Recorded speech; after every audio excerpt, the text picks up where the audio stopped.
My name is Amanda. And I'm Kristin. And we are the Exorcisters. So sit back, relax, and let's get creepy. Welcome to episode 51. Mm-hmm. And in this episode, we are going to be discussing the 1979 film The Amityville Horror on its 40th anniversary. Mm-hmm. Not like the day. It actually came out in July. But like the year. The year, yes.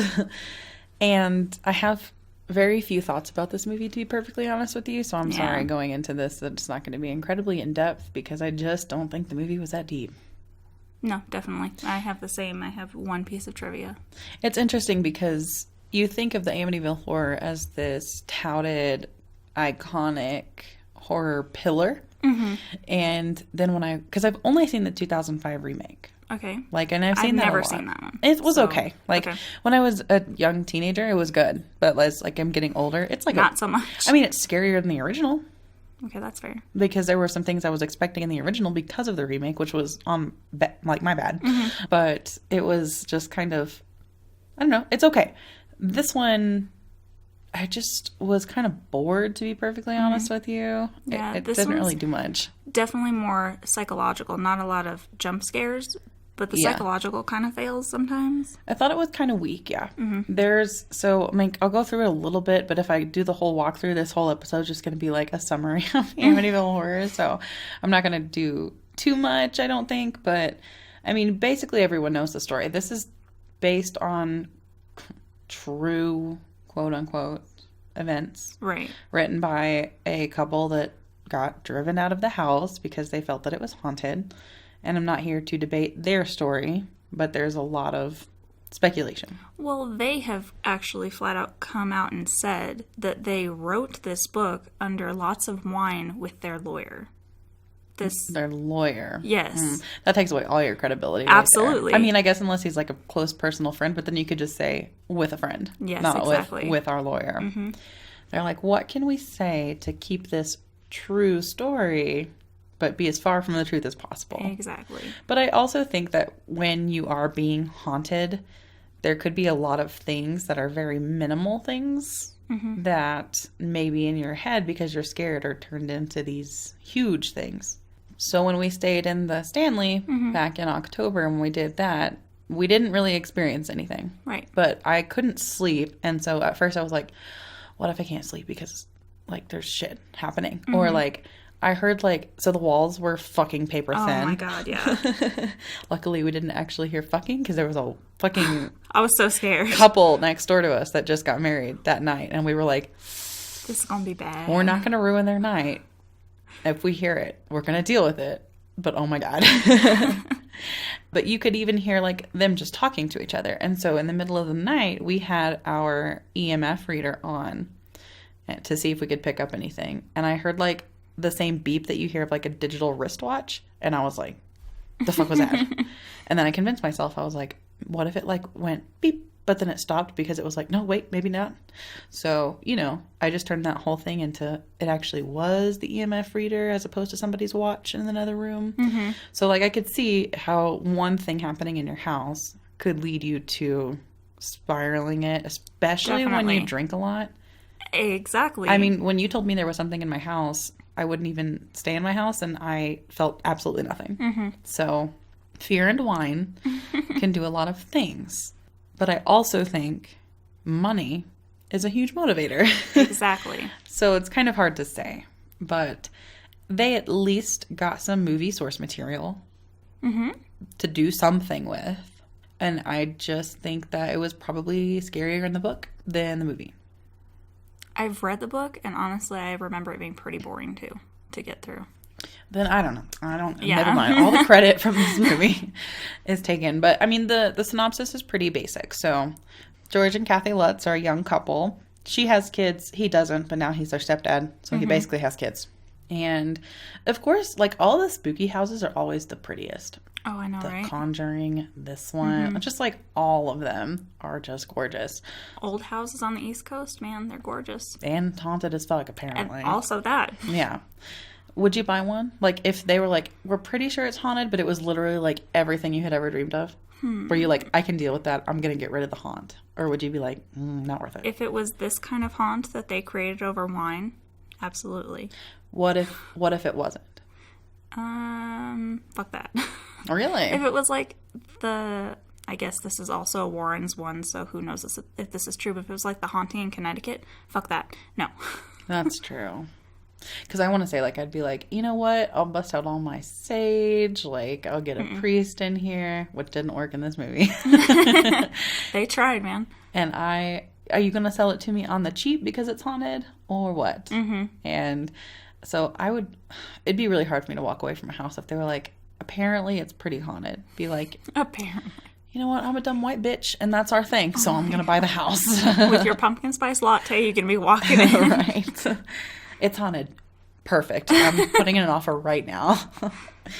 But this couple goes into this house, and they know that there has been a horrific murder in the house. Yeah, they're told that because you have to when you sell a house that soon. And so excuse me. The murder was this man killed his entire family with a shotgun while they were sleeping. Who looks exactly like our main character. Right. Because George. That's his brother in real life, that actor. Oh, so. Interesting. Mm-hmm. Is that your piece of trivia? No, my piece of trivia was the wine. So that's just an added one, you guys. It's amazing. So, I mean, you know, maybe the slaughtering of, like, children would be, like, my line. You know, if, like, they were, like... Or, like, I can't buy this because it was kids. Well, because adults can do a lot of things to piss people off and get themselves killed. Kids don't do it. Like, they're... Oh, my God. I want you to watch The Haunting so bad from the 90s. Well... You'll love it. So I guess I do have a line, and I guess it's kids. But kills his entire family in Amityville, New York. And then the Lutzes buy it just 1 year later. Mm-hmm. That's enough time for the for sure spirits to settle down, right? They're chill. Yeah.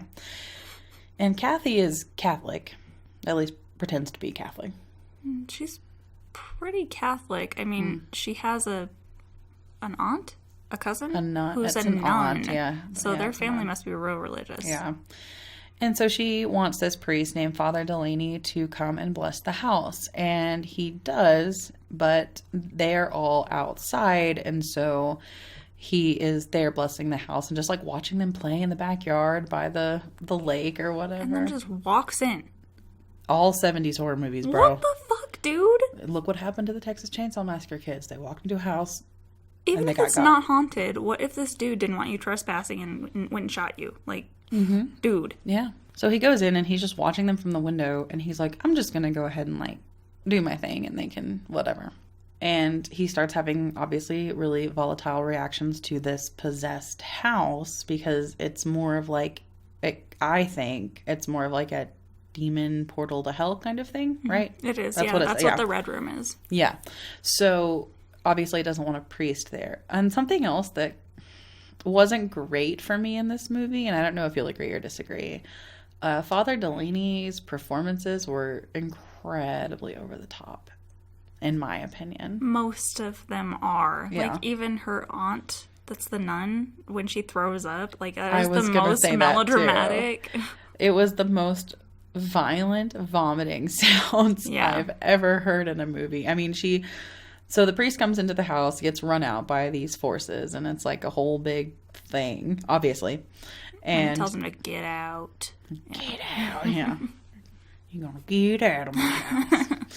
And so he leaves, and he's incredibly shaken up by this experience, obviously, because, like, I'm sure he just saw, like, demons and shit, like, trying to get him out of the house. And she also is proud because she lives in a family full of renters, she says, and she wants her family to come see her house, and her nun aunt comes over and brings her a little plant and then immediately leaves because she just cannot be in that house. And then she's like, George, make her stay. You're her niece. If you can't do it, how the fuck is he supposed to? Yeah, and also let the woman go. Something is clearly upsetting her. She doesn't feel well is what she's saying, like, whatever. And then on her way home, she stops and she opens her car door and she's like, like, it is just the most dramatic shit that I've ever, and I was like, oh, you know how I feel about vomit. And it was just like, and it was way too long. Like, she could have opened the door and gone, and it been over, but no, it was like a whole thing. So obviously the house is keeping people away that could pose a threat to it, just like demons and priests. Like, it's the same dynamic that we see in all of these demon movies. And in the meantime, George is descending into madness because he's like under the spell of this house, which is honestly, there is such a long buildup for his like descent into madness. There is, but it's not just him. Everybody in the house is getting taken over. Like, you can kind of see it in the movie, and they definitely talk about it more in the book, where the people that died in the house before used to sleep on their stomachs. And the people that moved in the house afterwards, the Lutzes, they slept on their backs. But you can slowly see through the days as each night they slowly turn over. Like, now they're on their side, and then they're a little farther over until they're sleeping on their stomachs, the same as the family. So they're all getting possessed. See, that's not something that I noticed watching this, which is unfortunate because I'm pretty good at picking up nuancy things. But honestly, when I was watching this movie, I know it's like normal movie length, but I was like, I swear to God, I've been watching this fucking movie for 4 hours. It's kind of slow, yeah. Yeah. Well, and it's not like I need things to constantly happen and scare me and keep my attention. You know, I know that we're in a kind of a generation of instant gratification with our phones and an age of horror movies where we have the cheapest jump scares riddled throughout the movie because filmmakers think that that's what millennials and the generation behind us need.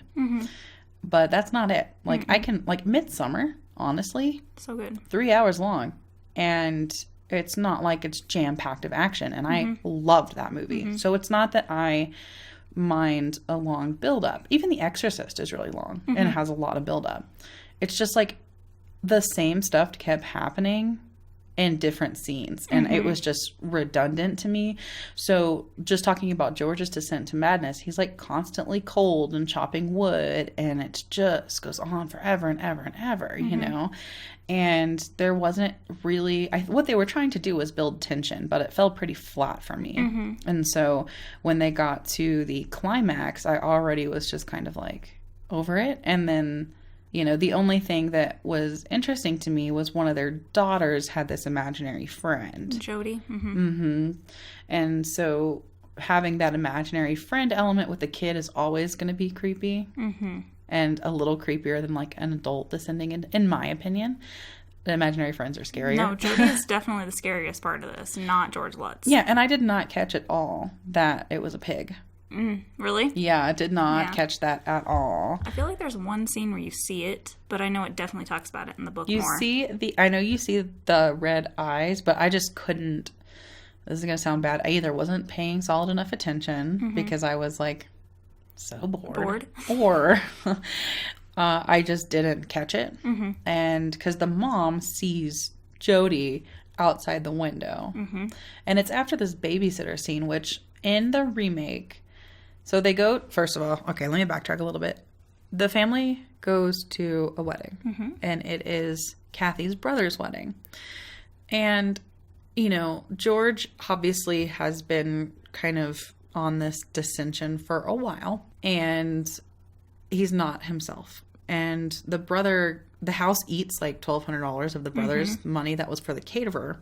And so at the wedding, George writes the caterer a check, and he's like, I don't fucking like checks. And they get into it, and he's just incredibly aggressive. So you're starting to see what are you expecting? If he doesn't have the cash, he doesn't have the cash. Would you rather not get paid at all?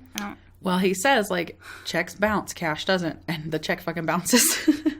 Which is fair, but he doesn't have the cash. What are you going to do? Hold him up in the bathroom? Yeah. Not serve the food to the wedding you already brought and prepared. Yeah. And so they're at this wedding having some conflict, and then that happens, and Kathy's like, okay, let's go, because George isn't feeling well. He just got into it. He looks like shit. Why did you take him anyway? I was about to say, I would have just left his ass at home. Like, he's sweat. It looks like he has a really bad flu. Yeah. He's like sweaty, and he looks real clammy and pale. And so they leave the wedding early, and their daughter has been home with a babysitter. And in the remake, I know you haven't seen it, but this is like the scene, is the babysitter scene.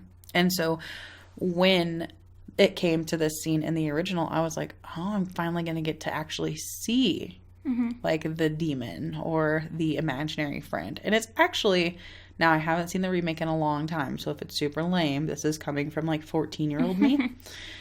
It's actually pretty spooky. Like, she's in there in the closet. She's locked in the closet just like she is in this one. And she looks next to her, behind her or something. And the imaginary friend is like staring at her. And she looks like obviously creepy. F that. Yeah.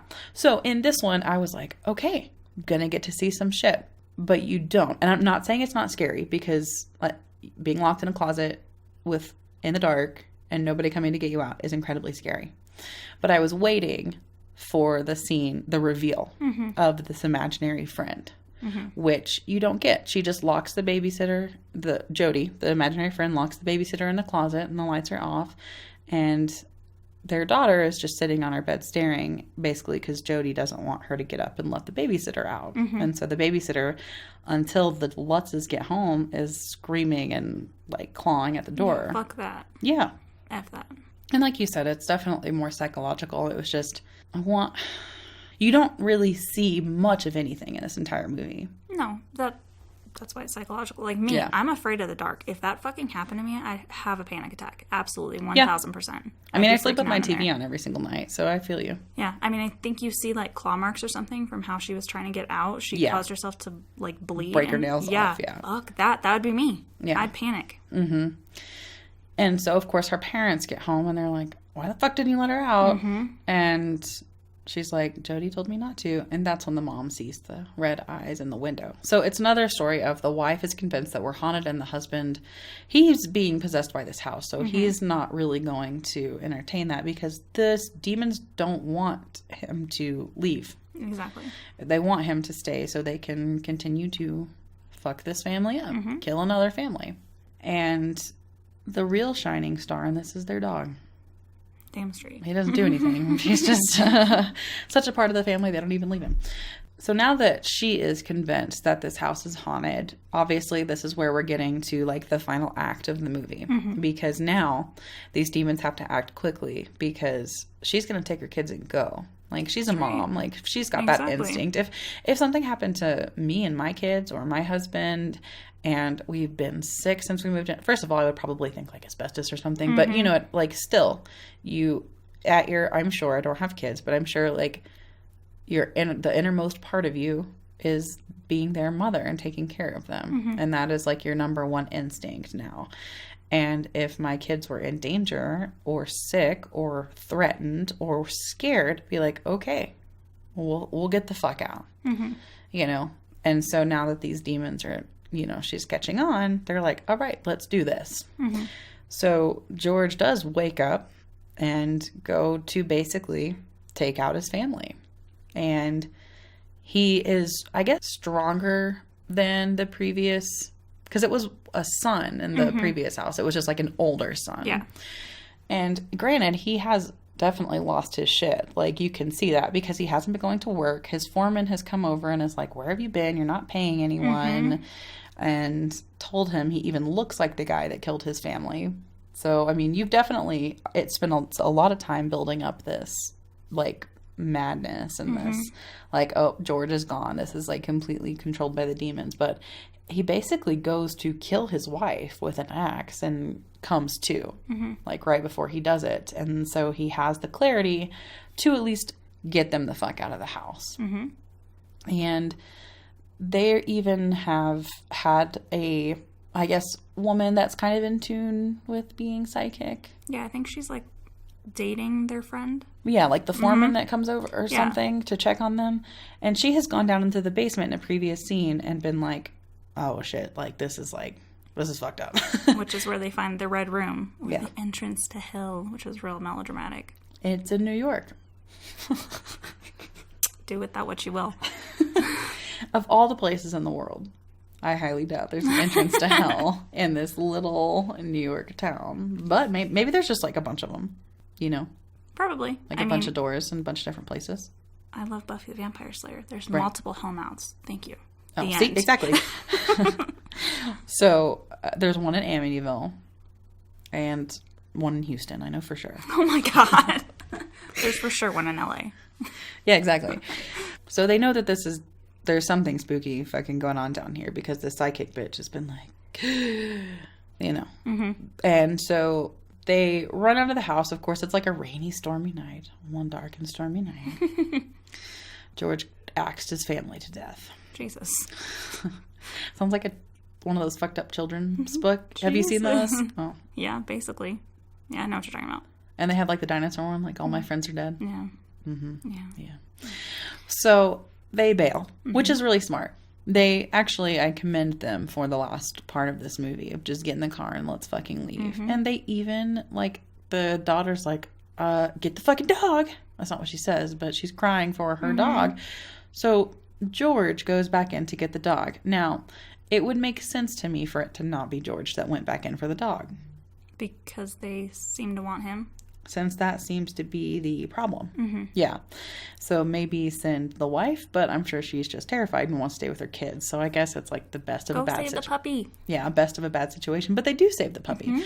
The puppy's downstairs barking at the red room. And he's just losing his shit. Fuck that room. Listen to your pets, people. How many times we got to say it? They know shit.